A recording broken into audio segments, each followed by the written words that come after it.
रानी आमली, जो कभी सौंदर्य और गरिमा की प्रतिमूर्ति थी, अब समय और दुख की मार झेल चुकी थी।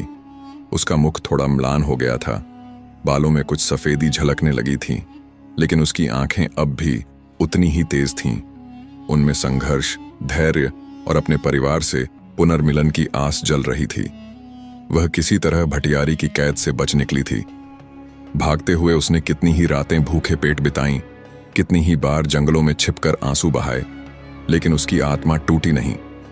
थकी मांदी मगर अपने बच्चों से मिलने की उम्मीद लिए वह कन्नौज नगर पहुंची और वहां शरण ली। इसी दौरान आमली के दोनों बच्चे बड़े हो चुके थे। उनके जीवन का हर दिन संघर्ष से भरा था, पर वे कभी झुके नहीं। वे नहीं जानते थे कि उनकी रगों में राजवंश का खून दौड़ रहा है, कि उनकी मां एक रानी थी और उनके पिता एक महान राजा।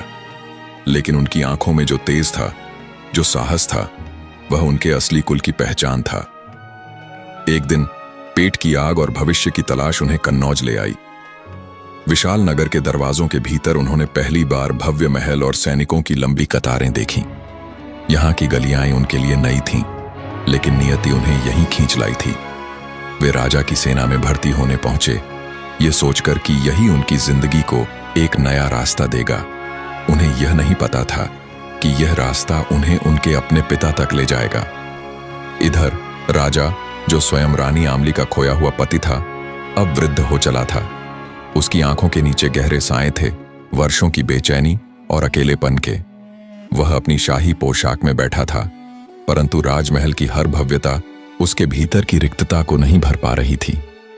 हर दिन वह पुराने दस्तावेज देखता, संदेश वाहकों से पूछता, नक्शों पर नजरें दौड़ाता, शायद कहीं से कोई सुराग मिल जाए। लेकिन सालों से चला आ रहा यह इंतजार अब तक अधूरा था। क्या मेरी आमली अब भी जीवित होगी? उसने एक रात अकेले में खुद से सवाल किया था। क्या मेरे बच्चे, क्या वे कहीं सुरक्षित होंगे?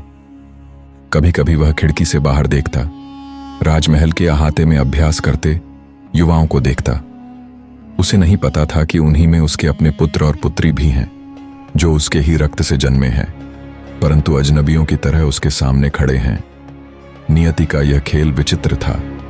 एक मां जो अपने बच्चों से मिलने के लिए हर दर्द सह चुकी थी, दो बच्चे जो अपने अस्तित्व की सच्चाई से अनजान थे, और एक पिता जो सालों से अपनों को खोज रहा था, बिना यह जाने कि वे बहुत करीब हैं। लेकिन नियति की डोर हमेशा अपनों को आपस में जोड़ देती है। जल्द ही यह परिवार फिर एक होगा। बस एक और परीक्षा, एक और मोड़ बाकी था। बने रहें